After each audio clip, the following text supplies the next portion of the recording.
There are some sounds you never forget, like the steel knuckle pounding on your cabin door before sunrise, or the chill that runs down your spine when you catch sight of the gun holstered on someone calling themselves community security. A.M. I had just poured my first cup of coffee at the lakeside cabin my grandfather left me, my childhood sanctuary, I always called it, when the pounding started. I opened the door. 3 men in tactical vests, sidearms at their hips, staring at me like I was a fugitive on the run. "Are you Michael Carter?" the tallest one asked, eyes glued to a clipboard, his voice cold and mechanical like a bad courtroom actor.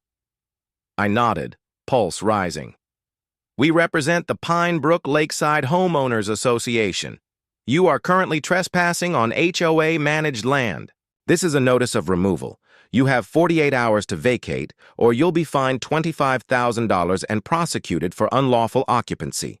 He shoved a thick packet of documents into my chest and turned without another word, his 2 goons following him down the old wooden steps. I stood frozen on the porch. Trespassing on HOA land? I had just driven 4 hours from Minneapolis for some peace and quiet, returning here after 16 years away, to the place my grandfather once called freedom's last acre between the pines. This wasn't just some dusty cabin. It was everything I had left of my family after a nasty divorce when I was 15. Every summer, my grandfather and I would fish here, grill steaks, and play cards under the chorus of crickets and whispering lake winds. My grandfather, Franklin Carter, a W2 veteran, spent half his life saving up to buy this land back in 1964.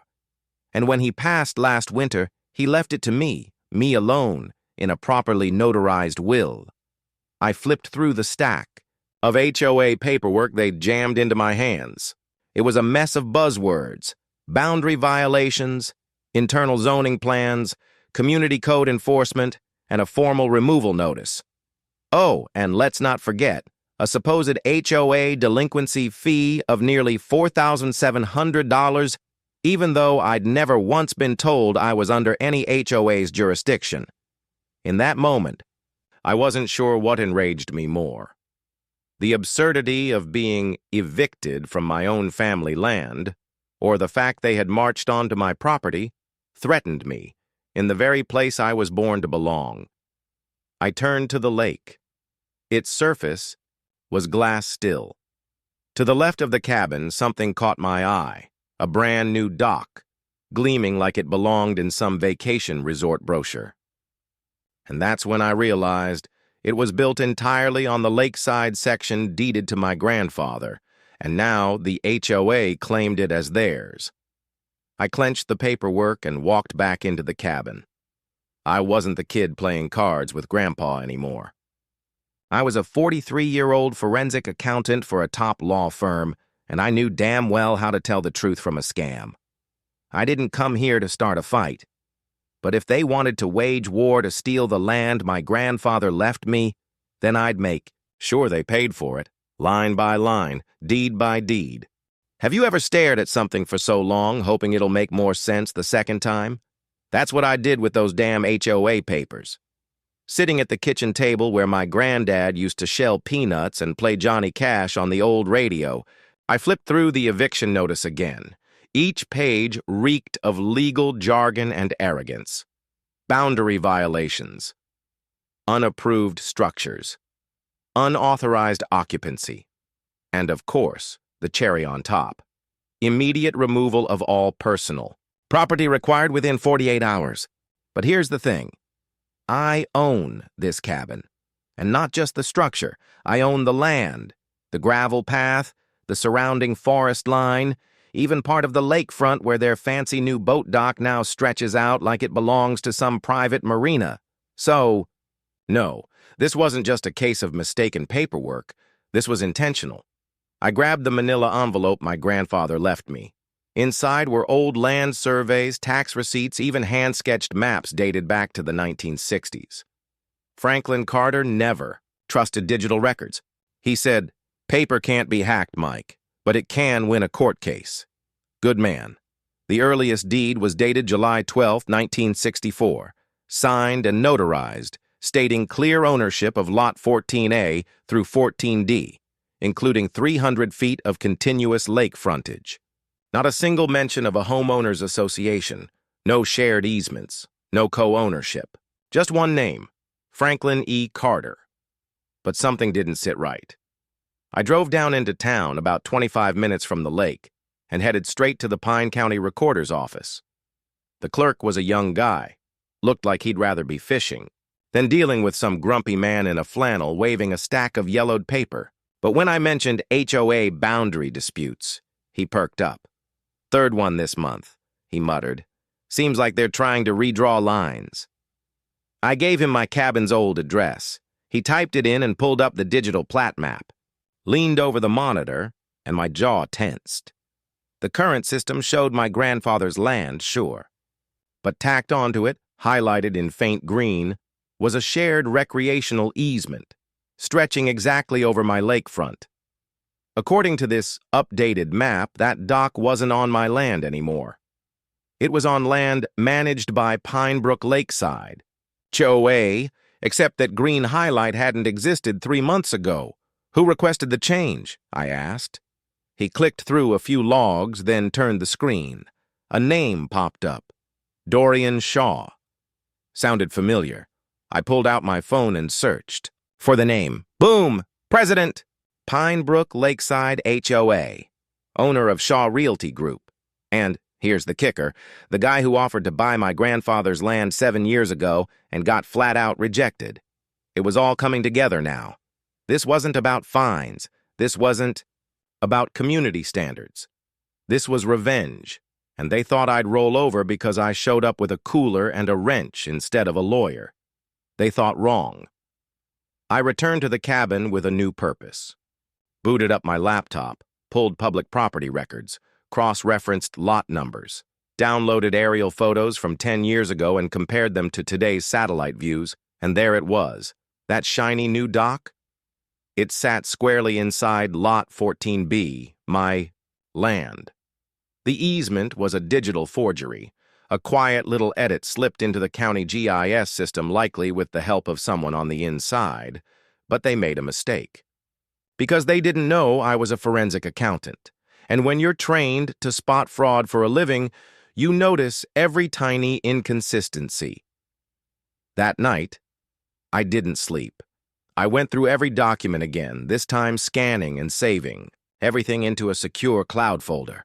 I called a property attorney I knew from a past audit case, Willa Green, tough as nails and twice as precise. Send her the whole package. Next, I wrote up a timeline. Dates, names, screenshots of the plat, changes, historical survey overlays, even a copy of my grandfather's handwritten map showing the shoreline before the dock was ever built.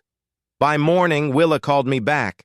Her first words, "They screwed up, and if you're willing to go all the way, we can make them pay for every nail in that dock." I made one more stop that morning, to the HOA's temporary office trailer near the community center. The same 3 guards were there, looking smug like bouncers outside a nightclub nobody wants to get into. But I walked right past them and knocked on the flimsy door. A tall man in a navy blazer opened it. "Dorian Shaw." "Mr. Carter," he said like he was chewing glass. "I assumed you'd be gone by now." I handed him a flash drive. "That's every deed, plat, survey, and legal description proving that your precious dock is on my land. You've got 48 hours to remove it, or I file suit and I go public." He sneered. "You won't win." I smiled. "You already lost. You just don't know it yet." That night, I sat on the cabin's porch, watching the water reflect the stars. This wasn't just about my cabin anymore. It was about entitlement, about people who think paperwork and intimidation can replace history and honesty, and me? I was done playing defense. Tomorrow I will go on offense. You want to get the attention of a fake HOA? Don't yell. Don't argue. Just file the right paperwork and CC the county, the press, and every neighbor they've pissed off in the last 2 years. By noon the next day, I'd already sent out 3 certified letters. 1 to Pine County's Office of Land Records, 1 to the local newspaper, with a tidy press brief about land fraud at Pinebrook Lake, and one hand-delivered to Shaw Realty Group, addressed directly to Mr. Dorian Dock, Thief, Shaw. Each included a formal cease and desist, copies of the original property deeds, satellite overlays, and a pending claim for civil encroachment. The message was clear: move your dock, or we move to court. I wasn't done. My lawyer, Willa Green, advised me to file a temporary injunction, preventing them from accessing the dock or continuing any association activity on my land. We submitted it that same afternoon. She looked over at me in her downtown office, a thin smile tugging at the edge of her lips. They underestimated. You, Michael? That was their first mistake. Thinking you'd rather leave quietly than fight. She wasn't wrong. Most people would have folded. Who wants to spend their vacation fighting paperwork and sleazy HOA goons? But I wasn't most people. I was a Carter, and this land had a legacy behind it, and teeth. On my way back from Willa's office, I made a stop at the local hardware store, bought a sign, big, bold, white letters on red private property: trespassers will be prosecuted. Then I bought 3 more, one for the path leading to the dock, one for the dock itself, and one I nailed right onto the oak tree at the property line with a fat arrow pointing at the HOA's golf cart path. By sunset, half the neighborhood had driven by in slow loops, pretending they were just out for a stroll. But I could see it in their eyes: curiosity, concern, and maybe, just maybe, hope. See, I'd started hearing whispers. One neighbor told me HOA fines had tripled in the last year. Another said Dorian had been trying to reclassify private land into common amenities zones to boost property values for his listings. And a retired couple down the road, the Mackenzies, told me they had nearly lost their dock last spring when the HOA declared their beach chairs non-compliant. Sound familiar?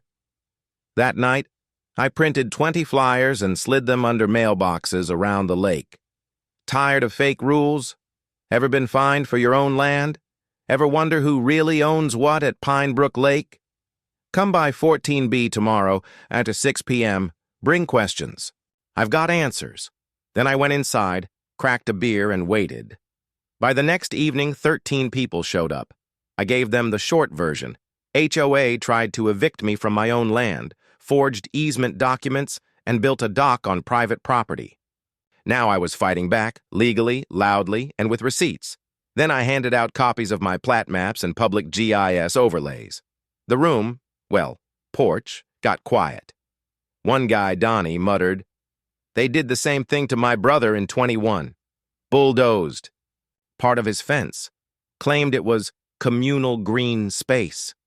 Another woman near tears whispered, "They fined me $2,000 for repainting my shutters without approval. I didn't even know we were in a HOA." I nodded. "You're not. Not legally. Anyway," silence.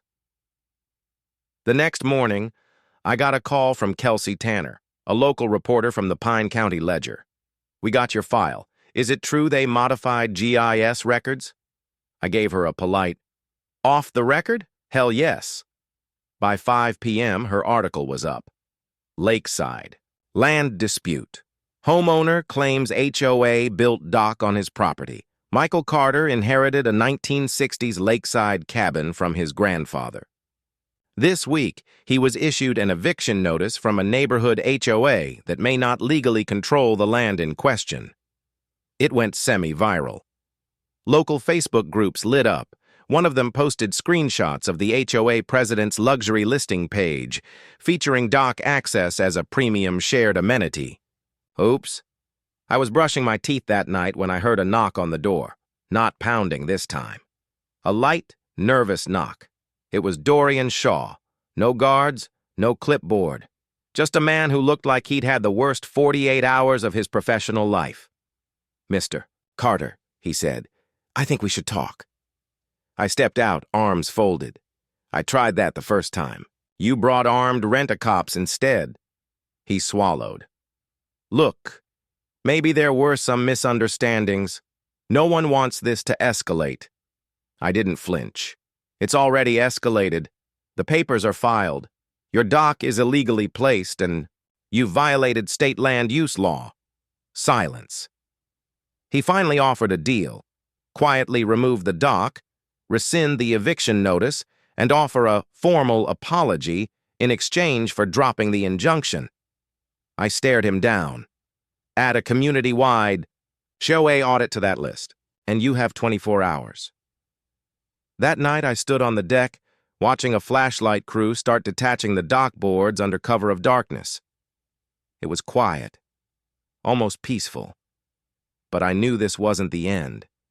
Because where there's one corrupt HOA, there's always another down the road thinking they can rewrite history, and I was just getting warmed up. They thought it would end with the dock. Take it down quietly, mutter a half-hearted apology, and hope I'd fade back into the pine trees like a good little cabin owner. They clearly didn't know me, because when someone tries to steal from my family and then gaslight me into thinking I'm the trespasser, I don't just want an apology. I want their entire playbook exposed. And that meant one thing: follow the money. Remember the deal I gave Dorian Shaw? 1 dock removal, 1 public apology, and 1 community-wide audit of the HOA's operations. At first, I didn't think he'd actually go through with it. But when the story hit the state-level newswire and Channel 4 Action News rolled into town with a drone camera and a clipboard of tough questions, Shaw folded like a wet lawn chair. That Friday, Pinebrook Lakeside HOA sent an email to all homeowners. We will be conducting a routine review of financial and procedural operations in light of recent events. A third-party accounting firm will lead this audit and issue findings to the community. Routine. Review, huh? Sure, Dorian. Whatever helps you sleep at night. What he didn't realize? That I knew the audit firm. Personally, Willa Green made the call for me. And within 48 hours, Franklin and Mayfield, LLP, the firm that trained me back in my forensic days, was on the case. They didn't just audit spreadsheets. They turned over every HOA receipt, contractor invoice, permit application, and banking transaction from the past 5 years. And what did they find?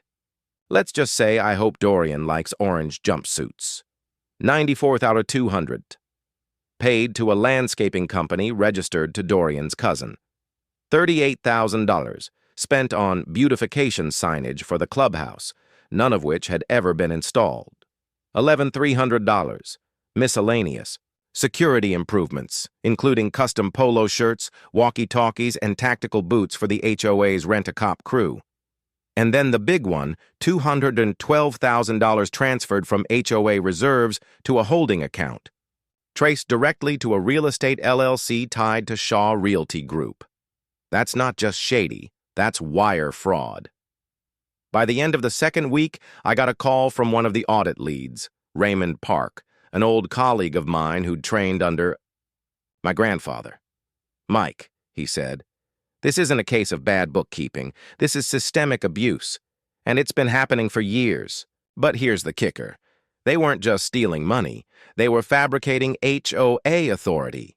Turns out, Pinebrook Lakeside HOA had never been properly registered with the state HOA Oversight Board.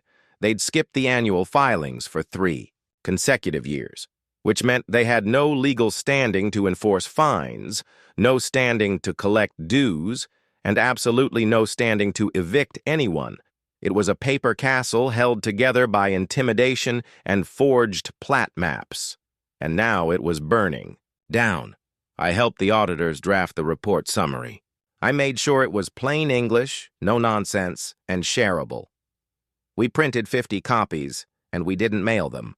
We handed them out, door to door, on a Saturday morning, just before the community BBQ Dorian had planned to smooth things over. Poor guy. He showed up to flip burgers and shake hands, and instead got ambushed by 30 homeowners holding red folders and asking very pointed questions. Someone recorded it, of course. The video's still floating around online. Mr. Shaw, where's the $200,000? Is it true you lied about our HOA status? Do I get my $4,000 in fines back now, or should I call a lawyer? He tried to laugh it off. Then he tried to leave. But one of the veterans from down the street, Colonel Jack Haynes, stepped in front of him and said the line of the day, "If you walk away now, son, just know we'll be walking straight into the sheriff's office." Shaw didn't say another word. He just stood there as the neighbors filed past him, dropping copies of the audit like divorce papers on a coffee table. The next 48 hours were chaos. The HOA board dissolved. 3 members resigned on the spot. The county sheriff opened a formal investigation into financial misconduct and zoning fraud. And me? I finally slept. For the first time in weeks, I slept 8 hours straight. But the story wasn't over. Because when you expose corruption like this, it doesn't just affect one lake, or one town, or one guy in a flannel shirt with a fishing pole and a deed. It sends a message. You don't mess with what people build over generations. You don't fake authority and expect silence. And you sure as hell don't steal from a Carter. I didn't set out to become the guy who broke the back of a fake HOA. I just wanted to spend a quiet week fixing up my grandfather's old cabin, maybe catch a few fish, and drink coffee on the deck without being threatened with eviction. But when you throw a rock into a still lake, the ripples travel farther than you think. By Monday morning, those ripples reached the State Board of Homeowners Associations in St. Paul. I got the call around 10 a.m., blocked number. Calm voice. "Mr. Carter, this is Director Ellen Jorgensen with the Minnesota HOA Oversight Division. We've received a copy of the Pine Brook audit and your civil injunction. We'd like to speak with you directly." I didn't hesitate. 2 days later, I was sitting in a long, oak-paneled room in the Capitol, wearing the only sport coat I own, while 5 officials reviewed a folder stamped urgent. It felt like testifying to Congress, minus the cameras and yelling. One by one, they asked how it all started. The eviction notice, the dock, the map edits, the forged green space that somehow included my entire shoreline. I gave them the facts. No drama, no exaggeration, just numbers, dates, and proof. And when I was done, Director Jorgensen looked at me and said, "Mr. Carter, this is not just an isolated incident. We believe you've uncovered a blueprint for how some HOAs are exploiting legal gray zones across the state. Let that sink in. What happened at my lake cabin? It wasn't just happening to me, it was happening to widows in farm towns, to veterans, in the suburbs, to families too tired or too broke to fight back. It was a system designed to drain money quietly and claim power loudly, and most folks didn't even know they had a right to say no. Over the next week, I worked with Jorgensen's team to draft what they called a HOA accountability bill, a new set of rules requiring annual independent audits for all HOA boards with assets over $50,000, mandatory plant verification for any HOA claim involving shared property, owner opt-out clauses allowing landowners to challenge inclusion in HOAs they never voted into, and, my favorite, criminal penalties for falsifying GIS or boundary data. It was a small bill, but it had big teeth. And just when I thought the work was done, I got a knock on the cabin door. It was Colonel Haynes, the retired Marine who stood up to Shaw during the audit drop-off. He was holding a folded American flag under one arm and a six-pack under the other. "Thought you might want a cold one," he said. "And the folks down the lake, they think we should make it official." "Make what official?" I asked. "You, HOA president, interim, just until we figure out what to do next." I almost laughed out loud. "Me? Run the same HOA that tried to evict me?" But he held up a sheet of paper, signed by 38 homeowners, formally voting to dissolve the old board and create a new voluntary community council. No mandatory dues, no fines, just neighbors helping neighbors, not harassing them. And they wanted me to lead it. I didn't say yes right away. I went down to the dock, or what was left of it. The boards had been stacked neatly off to the side, like someone tried to apologize without saying a word. I sat on the edge of the lake with my boots in the water, thinking about Grandpa. The man who built this place with his bare hands. The man who taught me the value of standing your ground, even if you're the only one doing it. Would he have taken the job? No. He would have said, "Son, you don't need a title to do what's right." So I walked back up the hill, shook Colonel Haynes's hand and said, "I won't be your president, but I'll help you build something better." That was 2 months ago. Since then, we've replaced the HOA with a volunteer committee. We meet every Sunday on my porch. We review community needs, broken lights, fallen trees, lake maintenance. We vote. We listen. We help each other. No threats, no fines, no fake authority, just what a community should have been all along. And that state bill? It passed the House committee last week with bipartisan support. Guess who's testifying in front of the Senate next month? Yeah, this guy. Sometimes it takes one eviction notice to wake up an entire town. Sometimes it takes a dock, a forged map, and a little bit of old-school stubbornness. But when you fight back with facts, with truth, and with a little fire in your gut, you don't just protect your land. You start a movement. I thought my battle with the HOA ended when the dock came down. I thought testifying at the state capitol would be the final page in this strange chapter of my life. But I should have known better. Because when you stand up in public and tell a room full of politicians that someone tried to evict you off land you inherited from your grandfather, people listen. And sometimes they don't just listen, they call. The first email came from a widow in Georgia. They told me I couldn't hang a flag on my porch, said it broke community harmony. But my husband served 3 tours. It's his casket flag.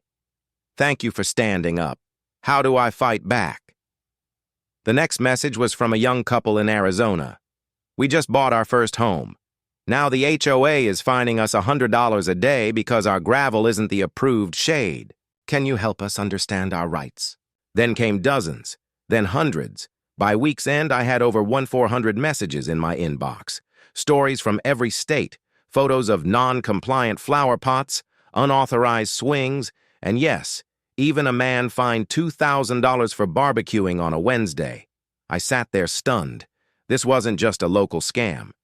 It was a national disease, and somewhere along the way, I'd become the accidental poster boy for HOA resistance. The Minnesota Senate hearing didn't feel like politics. It felt like courtroom theater. I walked in wearing the same flannel I wore the day they tried to evict me. 5 senators, 1 packed chamber, and a live stream watched by nearly 40,000 people. I brought the original eviction notice, held it up like a scar. This piece of paper said I was trespassing on the very land my grandfather bought in 1964. They built a dock on my shoreline, falsified records, and tried to bury me in legal threats. But I had something they didn't, the truth, and I used it. Then I passed around copies of the audit report, highlighted pages, red underlines. The room got quiet. One senator asked, "Mr. Carter, what would you say to people who claim HOAs are necessary to keep communities orderly?" I looked him dead in the eye. Order without accountability is just tyranny with a welcome sign. HOAs aren't the problem. Unregulated power is. That quote made the evening news. A local paper turned it into a headline. Reddit caught wind and turned it into a meme. By midnight, I was trending on Twitter. The next day, I was invited on a national morning show. Clean studio, bright lights, a perky host who asked, "Michael, did you ever think fighting over a cabin would lead to this?" I smiled. "No, but maybe it's about time someone did." She leaned in. "So, what's next?" That's when I said it. Half spontaneous, half from the gut. I'm starting something new. A coalition. A place for homeowners to know their rights and fight back. With facts, not fear. And just like that, the Homeowners Justice Network was born. Within 10 days, we had a website. Simple, no flash. Just resources, a searchable HOA law database by state, a toolkit for fighting bogus fines, free templates for cease and desist letters, a forum where people could share their stories.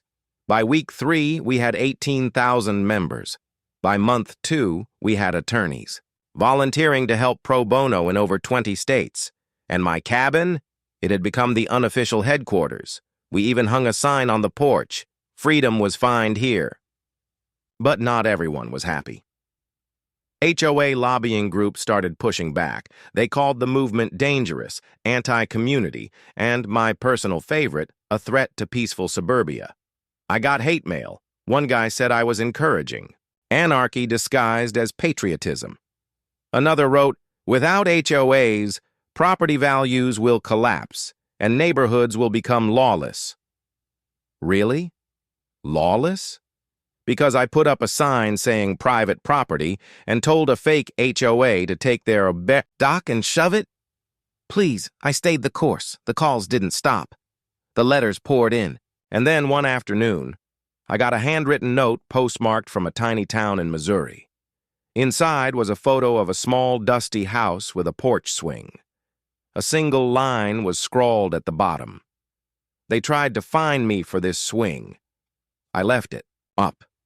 Your story gave me the guts to say no. That one hit me hard. It reminded me why I started all this. Why didn't I just sell the land and walk away? Why I fought? Because this isn't about fences or docks or shutters. It's about freedom, dignity, ownership, legacy. Things you don't just surrender because someone with a clipboard tells you to. So no, this story didn't end with the dock being removed, or the audit, or the hearings. It grew legs, it gained a voice, and now it's marching forward. Because when you push Americans too far, when you tell them they can't sit on their porch, can't fly their flag, can't grill ribs on a Wednesday, you don't just get complaints, you get resistance, and I'm proud to be part of it. I should have seen it coming. No empire, no matter how petty or suburban, goes down without throwing a few last punches. And sure enough, a thick envelope showed up at my cabin, hand-delivered by a courier in a black blazer who looked like he wanted to be anywhere else. Cease and desist. From who? A group calling themselves the National HOA Integrity Council, which for the record is just a lobbyist front for developers, property managers, and every overpaid HOA lawyer this side of the Rockies. Their claim? Mr. Carter's statements are defamatory, damaging to the reputation of legitimate homeowner associations, and constitute incitement against lawful governance. They wanted me to shut down the Homeowners Justice Network, delete the website, issue a public apology, and stop all anti-HOA messaging. In other words, sit down, shut up, disappear. My response? See you in court. But I'm bringing friends. Called Willa. She read the letter twice, then laughed. They're trying to intimidate you with paper. Classic. Good news is they just opened the door for us to take this nation. We filed a counterclaim within 48 hours, First Amendment grounds.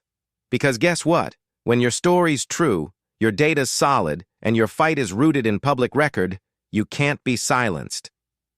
We turned the tables, filed for declaratory judgment, seeking court protection to continue advocacy efforts under protected speech.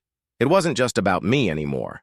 This was about every retired veteran, every single mom, every young couple trying to live in peace without being fined for the color of their mailbox. And something amazing happened. The legal threat went viral.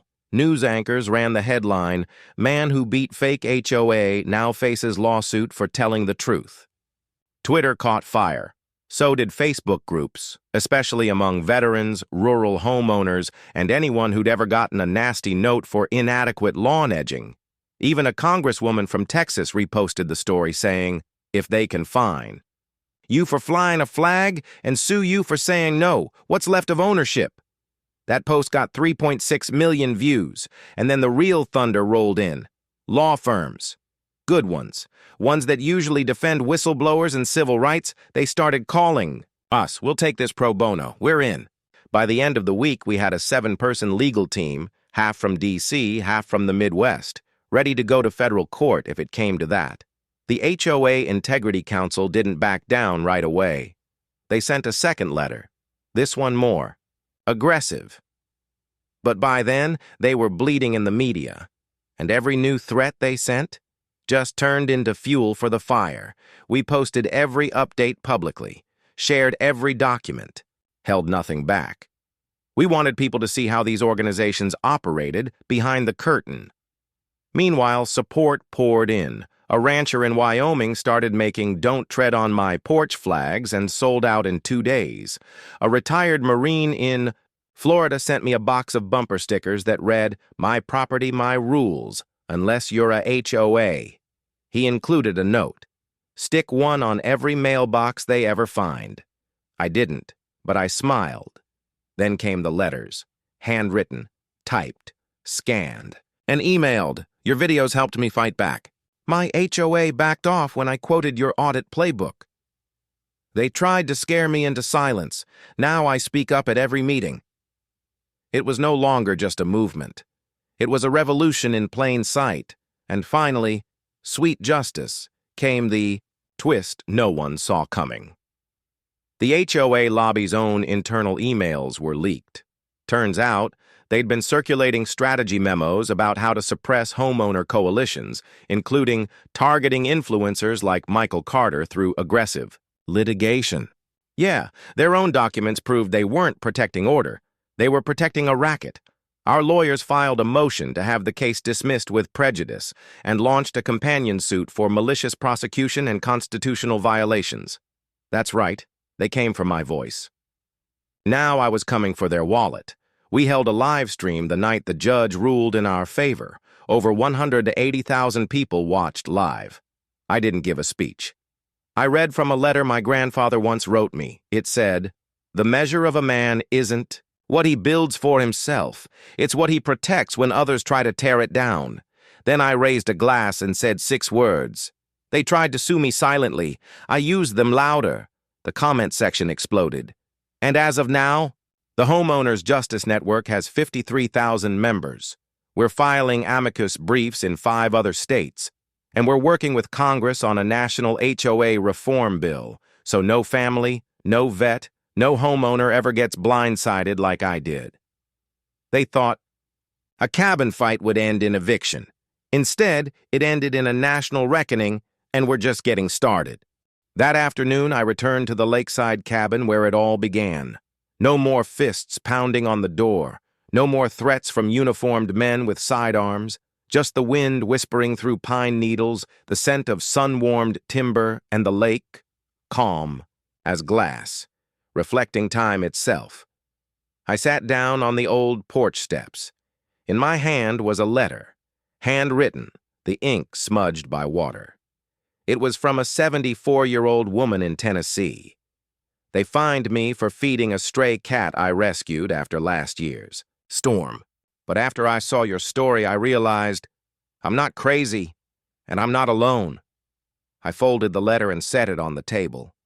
And in that moment, I understood. This story was never just mine.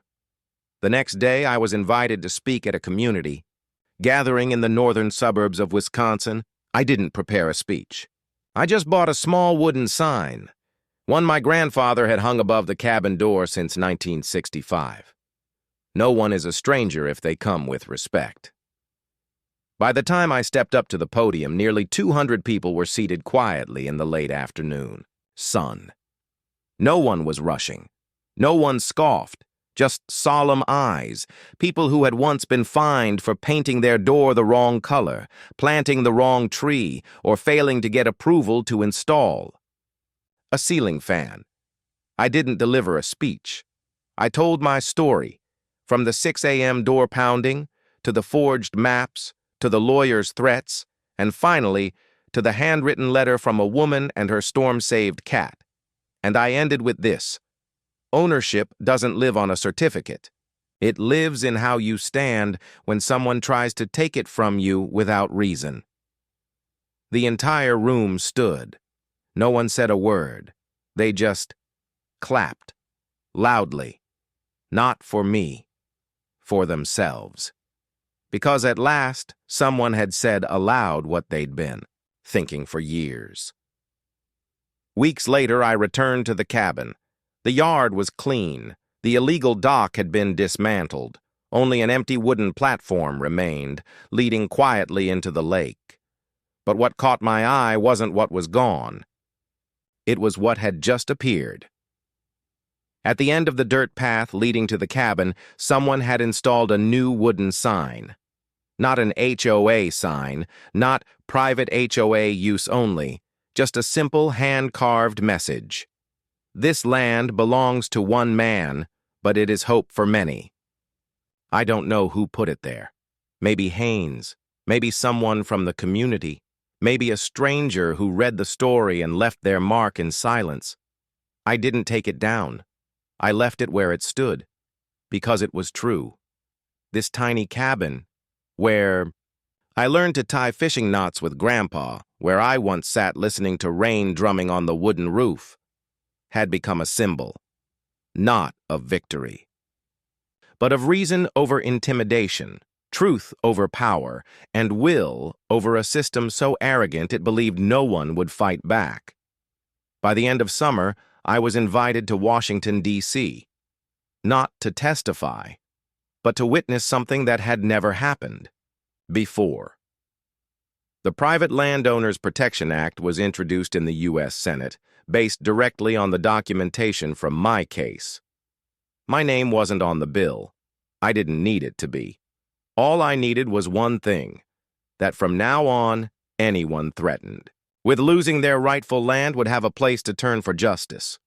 We gave it a name, the Carter Act, a small name for a loud voice.